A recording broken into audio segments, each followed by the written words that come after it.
benjolan di wajahnya, terus kemudian adakah facial paralisis ya. Setelah itu kita lakukan palpasi dari sinus frontalis, kita raba, etmoid, kemudian daerah sinus maxillaris dan daerah mandibula. Setelah itu kita lakukan pemeriksaan telinga dengan otoskopi seperti ini. Pertama kita lihat dulu inspeksi telinga preaurikular, aurikular, dan retroaurikular.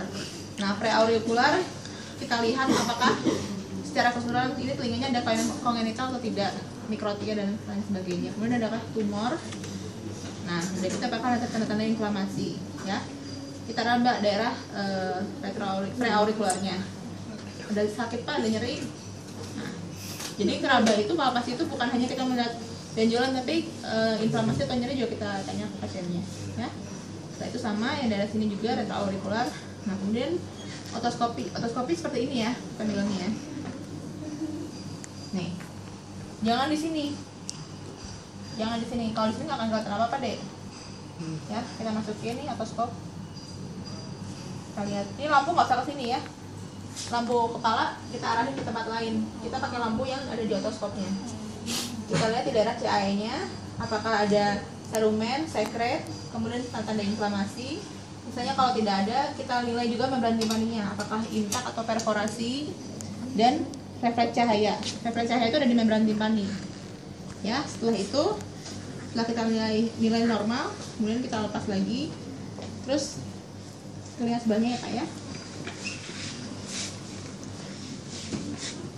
Terus kemudian di sini kita inspeksi lagi daerah preaurikular, aurikular, dan retroaurikular. Sama preaurikular kita nilai juga apakah ada benjolan atau kelainan kongenital, aurikular juga sama, dan retroaurikular. Kemudian kita raba, kita lakukan palpasi, ada nyeri tekan atau tidak, tanda-tanda inflamasi, dan adakah tumor atau tidak. Sama ini juga. Terus kita angkat sedikit pinanya pakai tangan kiri ya. Kita lihat juga sama ini CAE-nya adakah keserumen, kemudian adakah membran timpaninya intak atau perforasi, dan refleks cahaya. Nah, setelah itu sudah selesai semuanya.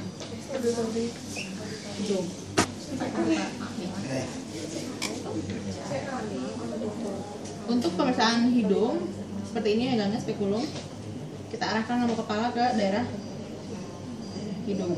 Nah, kita lihat nilai gini, maaf ya, buka terus angkat gini. Kita lihat mukosanya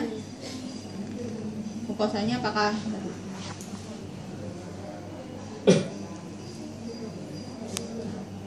mukosanya hiperemis atau tidak, kemudian adakah sekret, kemudian pembesaran dari konkanya ya. Konka itu yang ini nih, ada benjolan di depan konka inferior. Nah, untuk agak ke dalam lagi, apakah melihat adakah polip atau tidak ya, polip atau tumor, dan septum deviasi. Kita tarik dulu, kita buka ini ya, tutup di luar, sama hidung sebelah sini, tarik pak ya.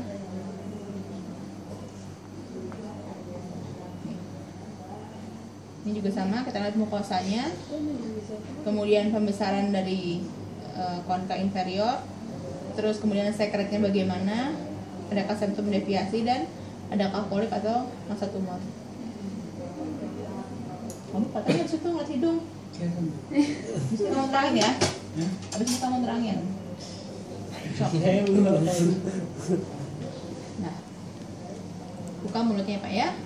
Mulut kita nggak boleh terlalu masuk, jangan kena uvula. Untuk supaya pasien rileks, pasien suruh ngomong a. Nah, kita kelihatan di situ ada a.